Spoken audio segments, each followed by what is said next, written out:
Hello friends, welcome back to our channel पढ़ ले with sure.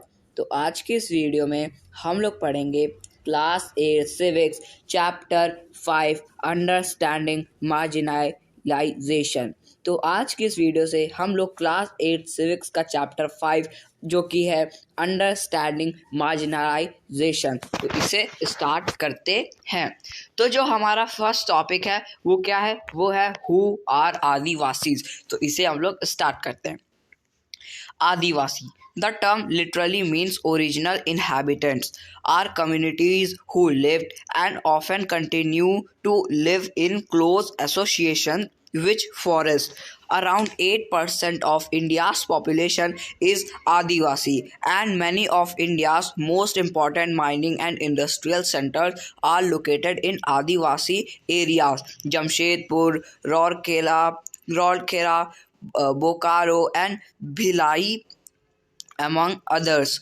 Adivasis are not a homogeneous population. There are over 500 different Adivasi groups in India.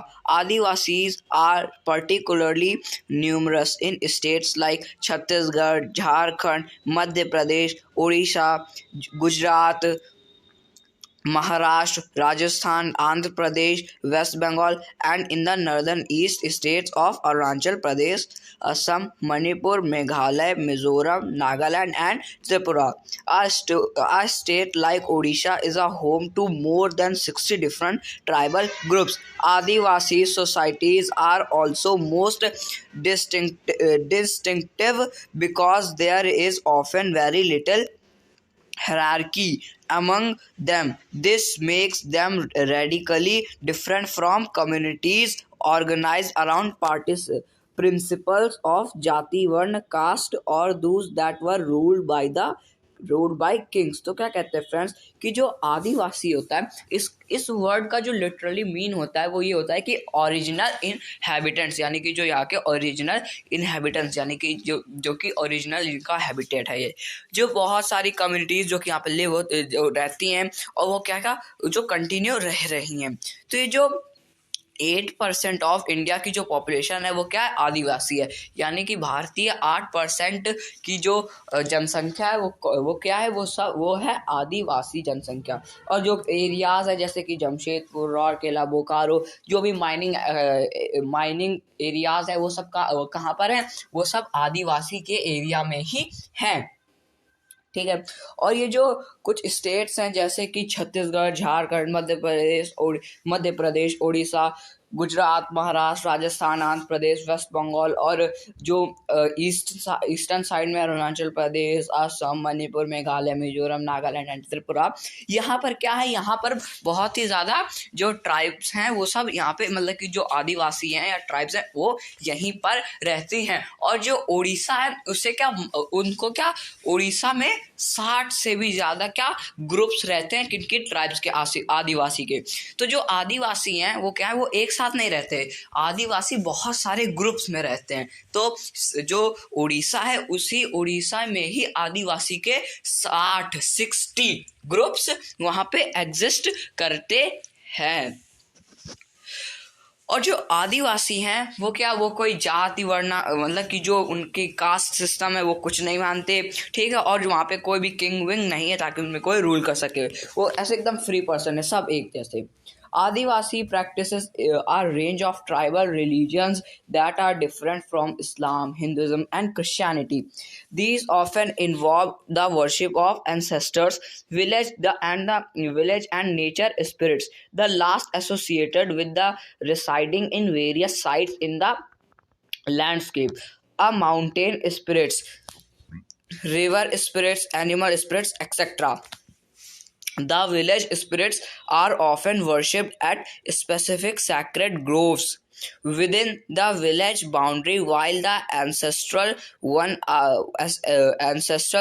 are usually worshipped at home. Additional Adivasis have always been influenced by different surroundings religions like Shakta, Buddhist, Vaishnava, Bhakti, and Christianity.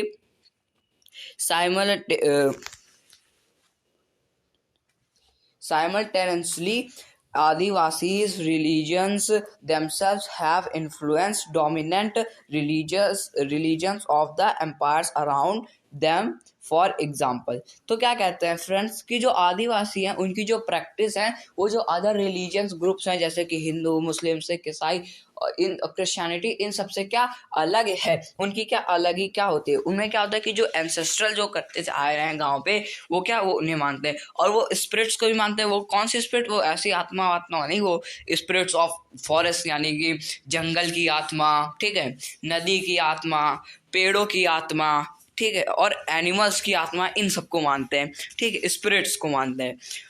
और जो इनके जो जिन जिन religion से वो influenced हैं वो कौन से, वो शक्त, बुद्धिस्ट, वैष्णवा, भक्ति और क्रिश्चियनिटी से क्या है। और जो आदिवासी रिलीजन है वो क्या खुद को ही क्या एम्पायर्स को क्या इन्फ्लुएंस करते हैं। जैसे example Jagannath cult of Orissa and शक्ति and tantric traditions in Bengal and Assam. During the 19th century, substantial number of Adivasis convert to Christianity, which has emerged as a very important religion in modern Adivasi history. तो क्या कहते हैं, जैसे example के लिए Jagannath cult कहाँ पर है, उड़ीसा में, और जो शक्ति तांत्रिक है वो क्या बंगाल और असम में। तो ये सब क्या है कि बहुत सारे जो आदिवासी ग्रुप्स थे और बहुत सारे जो आदिवासी थे वो क्या वो कन्वर्ट हो जाते थे किसके ऊपर, वो कन्वर्ट हो जाते थे क्रिश्चियनिटी के ऊपर। तो इससे क्या बहुत ही इंपॉर्टेंट मॉडर्न आया कितना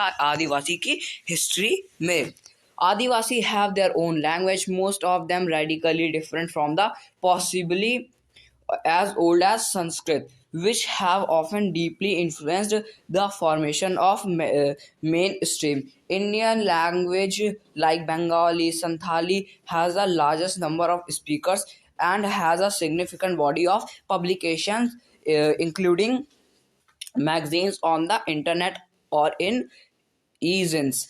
तो क्या कहते हैं फ्रेंड, ईजाइंस, तो क्या कहते हैं जो आदिवासी होते हैं उनकी खुद की लैंग्वेज होती है, वो हिंदी इंग्लिश नहीं बोलते हैं, उनकी क्या खुद की लैंग्वेज होती है। और वो जो उनकी लैंग्वेज होती है वो माना जाता है कि जितनी पुरानी हमारी संस्कृत लैंग्वेज है उतनी ही पुरानी उनकी भी लैंग्वेज हो सकती है, क्योंकि वो बहुत ही ज़्यादा पुरानी लैंग्वेज है। और जो क्या कहते हैं जो इंडिया की जो मेन लैंग्वेजेस हैं कौन कौन से हैं, जैसे कि बंगाली, संथाली, वैसे 22 मेन लैंग्वेज है इंडिया की, और उसमें क्या ये जो 2 लैंग्वेज है बंगाली और संथाली, तो ये 2 क्या बहुत ही ज़्यादा आदिवासी स्पीकर्स के द्वारा बोली जाती हैं। ये सब किस में लिखा है, ये सब मैगजीन और इंटरनेट में लिखा है, जो कि इंटरनेट या फिर ई-जिन्स में लिखा हुआ है। तो फ्रेंड्स ये जो हमारा टॉपिक है तो कंप्लीट हो चुका है। अब जो हमारा नेक्स्ट टॉपिक है वो है आदिवासी एंड स्टीरियोटाइपिंग, तो इसे भी हम लोग स्टार्ट करते हैं। In India we usually showcase Adivasis communities in particular ways. Thus, during school function or other official events or in books and movies, Adivasis are invariably portrayed in very stereotypical ways, in colorful costumes, headgear, and through their dancing. Besides this, we seem to know very little about the realities of their lives. This often wrongly leads to people believing that they are exotic, primitive, and backward. Often, Adivasis are blamed for their lack of advancement as they are believed to be resistant to change or new ideas. You will remember that you read in class 6th book how stereotyping particular communities can lead to people discriminating against such groups. तो क्या कहते हैं friends कि India में क्या बहुत ही लोग क्या शोकेस करते हैं, और जो आदिवासी कम्युनिटीज़ हैं वो क्या इनका क्या एक पर्टिकुलर वेज है। तो जो स्कूल फंक्शन होते हैं या फिर ऑफिशियल इवेंट होते हैं या बुक्स या मूवीज़ होती है तो उनमें क्या जो आदिवासी का जो शोकेस होता है वो क्या कहते हैं कि उसमें क्या कलरफुल कस्टम में उनके चेंज कर देंगे हेड गियर, और उनके जो डांसिंग का तरीका है वो क्या एकदम खराब खराब सा दिखाएंगे। ऐसा क्या होते हैं कि जो आदिवासी है वो हमारे जो कल्चर उससे अलग है, पूरे अलग है, हमसे क्या बिल्कुल भी मैच नहीं करते। लेकिन इन्हीं सबको देख करके जो रियलिटीज़ है इनकी लाइफ की वो हमें पता चल जाती है। लेकिन ये बहुत ही कम देख करके हम लोग, मतलब कि उनका बहुत ही कम अंश देख करके, और रियल में नहीं, वो जो हमारे स्कूल में फंक्शन हो रहा है उसको देख करके हम उनकी पूरी लाइफ देख लेते हैं कि कैसी होती होगी। लेकिन ये बहुत ही रॉन्ग है, जिससे जो पीपल बिलीव करते हैं कि उनकी लाइफ एग्जॉटिक होती होगा, वो बहुत ही ज़्यादा बैकवर्ड लोग हैं। तो आदिवासी को हम लोग ब्लेम करते हैं कि वो उनमें लैक ऑफ एडवांसमेंट है, कि वो बिल्कुल भी एडवांस नहीं है, और वो बिलीव करते हैं कि वो क्या न्यू आइडियाज लाएंगे, चेंज करेंगे। ठीक है, और आपको याद होगा कि हम लोगों ने क्लास 6 की बुक में पढ़ रखा है स्टीरियो टाइपिंग के बारे में। अगर आपको याद नहीं है तो हमारे चैनल पर ले विशाल में प्लेलिस्ट क्लास 6 सिविक्स की बनी हुई है, वहाँ पे आ जा करके पढ़ सकते हैं। तो वहाँ पे क्या है, स्टीरियोटाइप के बारे में पढ़ रखा है, तो वही हम लोगों को बताया जा रहा है। तो फ्रेंड्स, ये जो हमारा टॉपिक है जो कंप्लीट हो चुका है। अब जो हमारा नेक्स्ट टॉपिक है वो है आदिवासी एंड डेवलपमेंट। तो इसे भी हम लोग स्टार्ट करते हैं। As you have already read in your history text book, forest were absolutely crucial to the development of all empires and settled civilizations in India. Metals ore like iron and copper and gold and silver, coal and diamonds invaluable timber, most medicinal herbs and animal product, wax, lac, honey, and animals themselves, an elephant, the mainstay of imperial armies, all came from the forest. In addition, the communication of life depend heavily on forest that help recharge many of India's rivers, and as is becoming clearer now, crucial to the availability of quality of our air and water। तो क्या कहते हैं friends कि जैसा कि आप लोगों ने हिस्ट्री की टेक्स्ट बुक में पढ़ा है कि जो फॉरेस्ट है वो उनमें क्या बहुत ही ज़्यादा क्रूशल डेवलपमेंट होता है, और जो एम्पायर में वो सेटल्ड होते हैं वो क्या सिविलाइजेशन होता है इंडिया का। और जो मेटल ओर्स हैं आयरन के, कॉपर के, गोल्ड के, सिल्वर के, डायमंड्स के, कोल के, ये सब क्या इनवैल्यूएबल टिम्बर है। और जो बहुत ही ज़्यादा मोस्ट मेडिसिनल हर्ब्स है जो कि एनिमल प्रोडक्ट है, वैक्स, लैक, हनी, और जो एनिमल खुद में है जैसे कि एलिफेंट जो कि the main stay of imperial आर्मीज। और जितनी ये सब किससे आता है, फॉरेस्ट से आता है। लेकिन ये भी क्या बहुत ही ज़्यादा कम सिविलाइज्ड है। और जो एडिशन एंड कंटिन्यूएशन की वो डिपेंड होता है बहुत ही ज़्यादा हैविली फॉरेस्ट में। और ये क्या रिचार्ज करते हैं बहुत सारी इंडिया रिवर को, जिससे क्या वो क्या क्लियर बन जाती, क्लियर हो जाती हैं। और जो क्रूशियल अवेलेबिलिटी है क्वालिटी की वो किसके, वो हमारे एयर में और हमारे वाटर में क्या बहुत ही कम क्रूशियल क्वालिटी बची हुई है। Forest covered the major part of our country till the 19th century, and the Adivasis had a deep knowledge of, access to, as well as control over most of these vast tracts as least till the middle of the 19th century. This meant that they were not ruled by large states and empires. Instead, often empires heavily depend on Adivasis for the crucial access to forest resources. तो क्या कहते हैं, जो forest है वो क्या बहुत ही major part cover करता है हमारी कंट्री का, कब से, 19th सेंचुरी से। और जो आदिवासीज हैं उनको क्या इस चीज़ की डीप नॉलेज होती है, तो वो क्या उनको क्या वास्ट ट्रैक कंट्रोल करने को दिया जाए ताकि वो क्या 19th सेंचुरी के मिडिल से क्या आराम से बना सके। और इसका मतलब ये है कि जो हमें रूल करा जाए, जो स्टेट्स और एम्पायर है वो क्या करे जा सकते हैं। जो एम्पायर्स है जो कि हैविली डिपेंडेंट हैं जिनके ऊपर आदिवासी के ऊपर, उनको क्या बहुत ही ज़्यादा क्रूशियल एक्सेस है कि वो फॉरेस्ट रिसोर्स को क्या इस्तेमाल कर सके।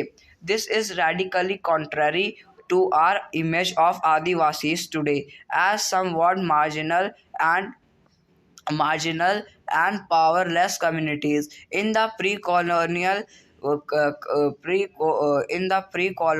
world they were traditionally ranged hunter gatherers and nomads and lived by shifting agriculture and also cultivating in one place. Although these remain for the past 200 years, Adivasis have been increasingly forced through economic changes, forest policies, and political force applied by the state and private industry to migrate to live as workers in plantation, at construction sites, in industries, and as the domestic workers. For the first time in history, they do not control or have much direct access to the forest territories. तो क्या कहते हैं, जो radically contrary होती है अपने image की जो आदिवासी की, वो ये है कि वो क्या मार्जिनल हो गए और पावरलेस कम्युनिटीज़ बन चुकी हैं।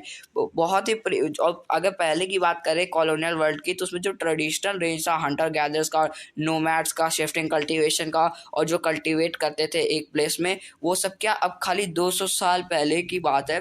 तो जो आदिवासी वो क्या फोर्स करे जाता है कि वो इकोनॉमिक चेंज हो में आए, फॉरेस्ट पॉलिसीज और पॉलिटिकल फोर्स उन पे अप्लाई करा जाता है, और जो स्टेट होते हैं, प्राइवेट इंडस्ट्री होती है, उनको क्या माइग्रेट किया जाता है, और वर्कर्स कहाँ पे प्लांटेशन है उनको वर्क करने को कहा जाता है, और क्या कंस्ट्रक्शन साइड में, इंडस्ट्रियल साइड में, और डोमेस्टिक वर्कर बना के उनको रखा जाता है। और फर्स्ट टाइम हिस्ट्री में क्या उनको कभी कंट्रोल नहीं करा गया direct as a forest territories, उनको फॉरेस्ट टेरिटरीज में जाने को अलाउ नहीं हुआ। Forest land have been cleared for timber and to get land for agriculture and industries. Adivasis have also lived in areas that are rich in minerals and other natural resources.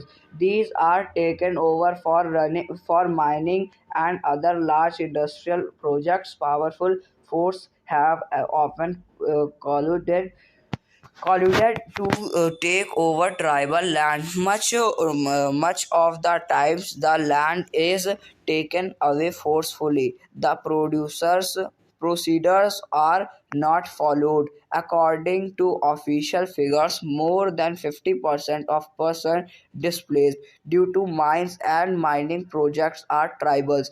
Another recent survey reports by organizations working among Adivasis show that 79% of persons displaced from the states of Andhra Pradesh, Chhattisgarh, Odisha, and Jharkhand are tribals. Huge tracts of their lands have also gone under the water of hundreds of dams that have been built in independent India.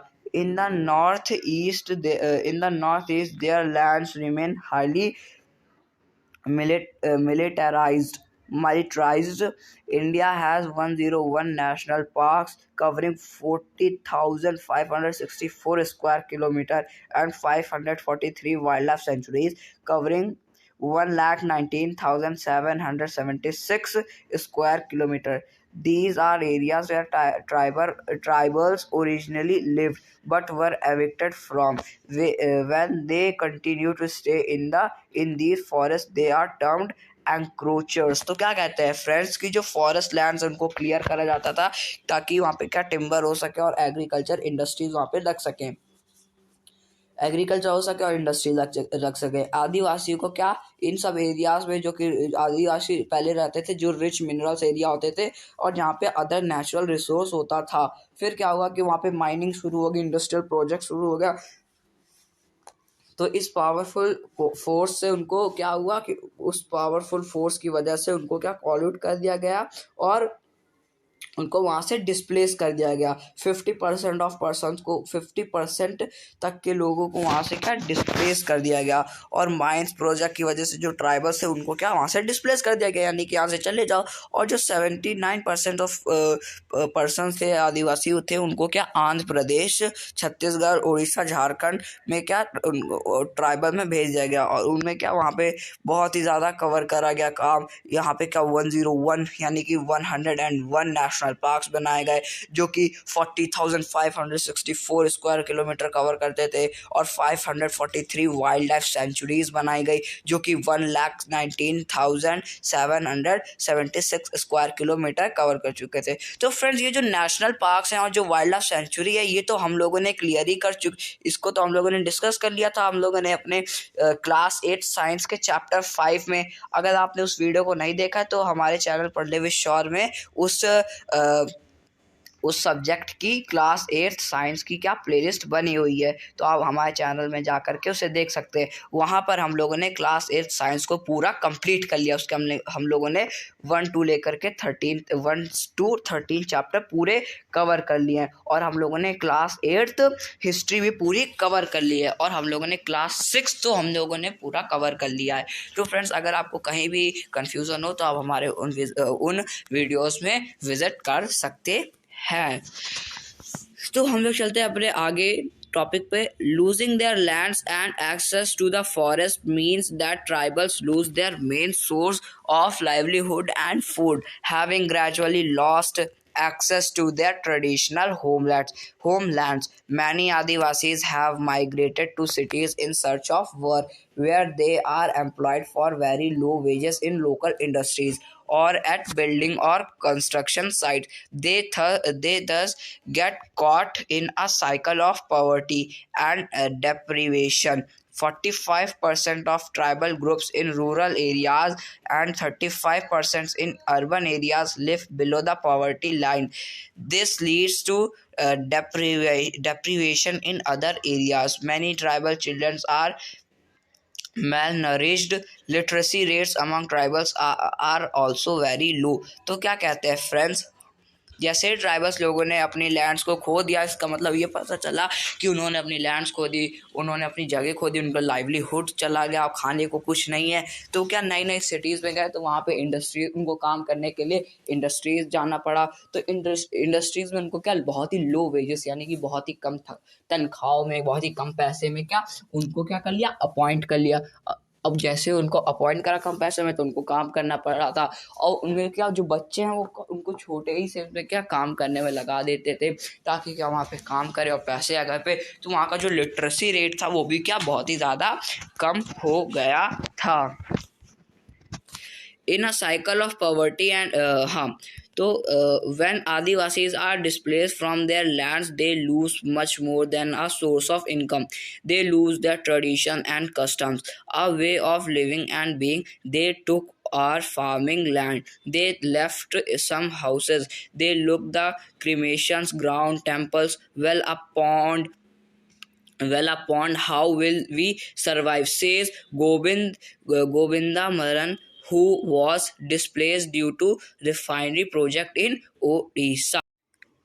तो friends, जो आदिवासी थे उनको displace कर दिया गया उनकी land से, और उन्होंने बहुत सारे सोर्स ऑफ इनकम्स को भी क्या लूज कर दिया, और उनके जो ट्रेडिशन है, कस्टम्स है, वो सब भी क्या उनके लाइफ के साथ सब छूटते ही चले गए। तो जो एक आदमी थे क्या गोविंद मल्ला, जो कि डिस्प्लेस हो गए थे क्या रिफाइनरी प्रोजेक्ट की वजह से, जो कि कहाँ पर हो रहा था, वो उड़ीसा में हो रहा था। तो फ्रेंड्स, ये जो हमारा टॉपिक है तो कंप्लीट हो चुका है। अब जो हमारा नेक्स्ट टॉपिक है वो है माइनॉरिटीज़ एंड मार्जिनलाइजेशन। तो इसे भी हम लोग स्टार्ट करते हैं। In Unit 1, you read the Constitution provides safeguards to religious and linguistic minorities as part of our fundamental right. Why do you think these minority groups have been provided these safeguards? The term minority is most commonly used to refer to communities that are numerically small in relation to the rest of the population. However, it is concept that goes well beyond numbers. It encompasses issues of power, access to resources, and has social and cultural dimension. As you read in Unit 1, the Indian Constitution recognized that the culture of the minority influences the ways in which society and government might express themselves. In such cases, In such cases, size can be disadvantaged and led to the marginalization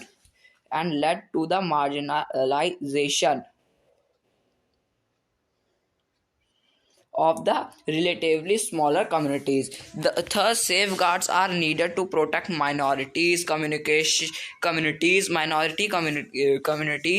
against the possibility of being culturally dominated by the majority. They also protect them against any discrimination and disadvantage that they may face given certain conditions. Communities that are small in number relative to the rest of society may feel insecure about their lives, assets and well-being. तो क्या कहते हैं friends, unit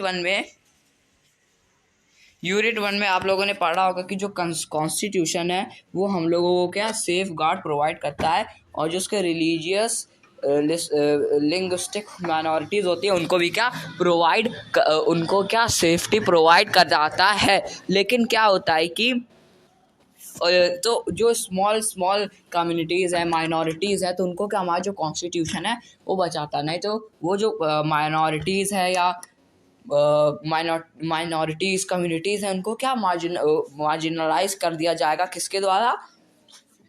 majority के द्वारा उनको क्या marginalise कर दिया जाएगा। इसलिए क्या वो कभी वो इनसिक्योर ना फील करें और उनको क्या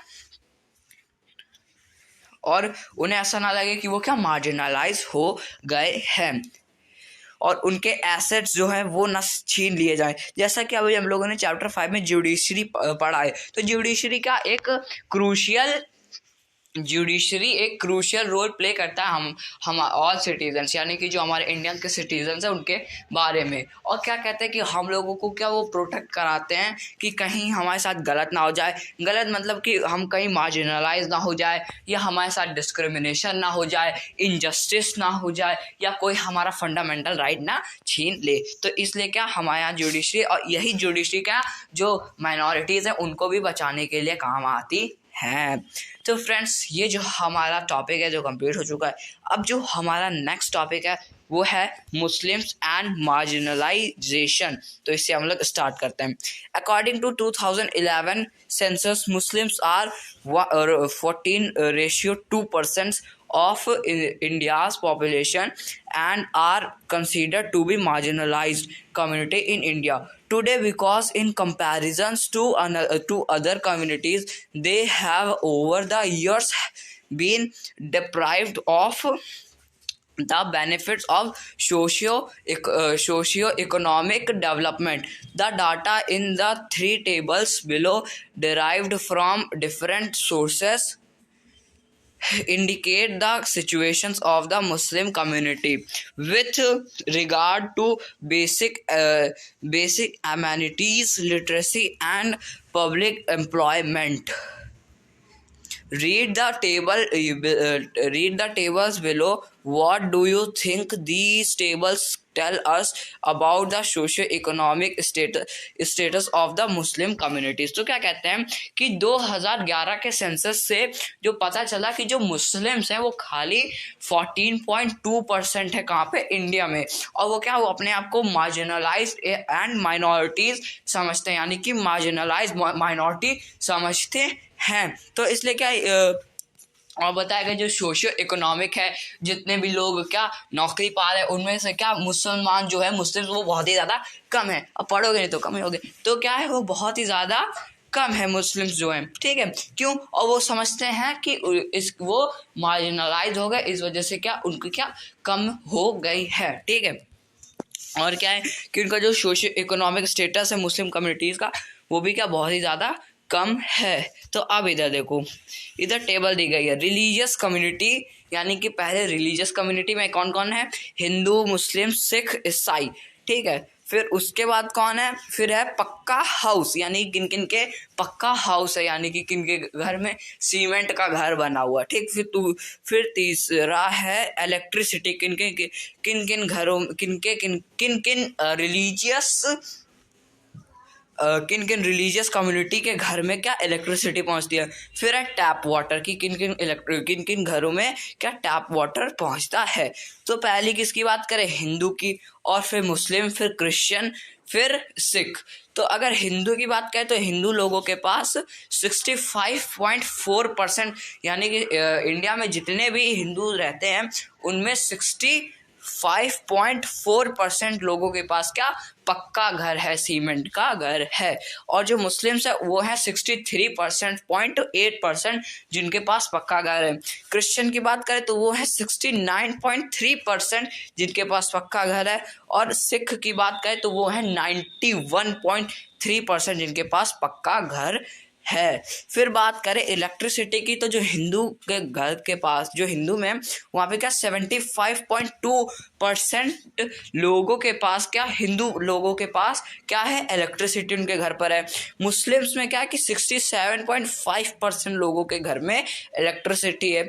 और बात करें कि क्रिश्चियन के, तो उनके पास 86.2% लोगों के घरों में क्या इलेक्ट्रिसिटी है। और सिख की बात करें तो 96% लोगों के घर में क्या, 96% लोगों के घर में इलेक्ट्रिसिटी है। फिर बात करें टैप वाटर की, तो बात करते हैं टैप वाटर में, तो जो हिंदू है उनमें 43.7% लोगों के घर में क्या टैप वाटर जाता है। मुस्लिम्स की बात करें तो 35.8% लोगों के घर में क्या टैप वाटर जाता है। क्रिश्चियन की बात करें तो 48% लोगों के घर में क्या टैप वाटर जाता है। और अगर सिख की बात करें तो 49.3% लोगों के घर में पानी जाता है, कौन सा, टैप वाटर। तो ऐसे अगर बात करें तो इनमें जो मुस्लिम्स हैं उनका जो रेशियो वो काफ़ी कम नज़र में आता है, लेकिन इसका ये मतलब नहीं है कि वो क्या मार्जिनलाइज हो चुके हैं। अब बात करें लिटरेसी रेट का, जो 2011 में परसेंटेज निकला, तो अगर तो अगर हिंदूज की बात करें तो 63% ऑफ हिंदू जो है वो क्या लिटरेसी यानी पढ़े लिखे हैं। और मुस्लिम्स की बात करें तो वो 57 पढ़े लिखे हैं। क्रिश्चियंस की बात करें तो वो 74% तक पढ़े लिखे हैं, यानी 74% लोग पीपल पढ़े लिखे हैं। सिख की बात करें तो वो क्या 67% तक पढ़े हुए हैं। और जो अगर बुद्धिस्ट की बात करें तो 71% पीपल पढ़े लिखे हैं। और अगर जैन्स की बात करें तो उसमें भी क्या वो 86% तक के पीपल्स पढ़े हुए हैं। तो इसमें भी जो मुस्लिम्स हैं उनका नंबर काफ़ी कम है। फिर क्या आता है पब्लिक एम्प्लॉयमेंट ऑफ मुस्लिम्स, यानी कि अब मुस्लिम्स के जो पब्लिक एम्प्लॉयमेंट है उसका परसेंटेज ना पे, तो जो हिंदूज हैं वो क्या वो 3IS है। मुस्लिम ये कैसा है, इसको समझने में थोड़ा टाइम लगेगा, तो हम लोग चलते हैं अपने नेक्स्ट टॉपिक की तक। तो ये जो लिखा हुआ है ये सब हम लोग अभी ऊपर से डिस्कस करते हुए आ रहे हैं। तो अब हम लोग चलते हैं अपने नेक्स्ट टॉपिक की तरफ, जो कि है कंक्लूजन। तो इसे हम लोग स्टार्ट करते हैं। In this chapter, we have tried to understand what is mean to be a marginalized community. तो यहाँ पे हम लोगों ने पढ़ा कि marginalized कम्युनिटी का मतलब क्या होता है। तो ये क्या अभी हम लोग उतनी देर से यही मार्जिनलाइज कम्युनिटी के बारे में पढ़ते हुए आ रहे हैं। और हम लोगों ने ये ट्राई करा कि जो एक्सपीरियंस है डिफरेंट मार्जिनलाइज कम्युनिटी के वो क्या वो कैसे होते हैं उनको देखा। और जो डिफरेंट रीजंस होते हैं इन कम्युनिटीज़ का कि वो मार्जिनलाइज हो जाते हैं, वो रीजंस क्या हैं। और ईच जितने भी एक्सपीरियंस है मार्जिनलाइजेशन के वो क्या डिफरेंट वेज से हुए हैं। और अगर मार्जिनलाइज कम्युनिटी का देखें तो उसमें जो दलित्स हैं ये सब क्या बहुत ही ज़्यादा क्या हो गए हैं, ये सब बहुत ज़्यादा मार्जिनलाइज हो चुके हैं। तो जो अब हमारा नेक्स्ट चैप्टर है, जो कि है नेक्स्ट चैप्टर मार्जिनलाइजेशन क्या रिजल्ट्स क्या क्या होता है, ये तो हम लोग देखा कौन कौन मार्जिनलाइज है और मार्जिनलाइज का मतलब क्या होता है। तो अब जो हमारा नेक्स्ट टॉपिक है, नेक्स्ट चैप्टर है, उसमें क्या हम लोग यही डिस्कस करेंगे कि मार्जिनलाइज होने से अफेक्ट क्या क्या पड़ता है, उसका रिजल्ट क्या क्या होता है।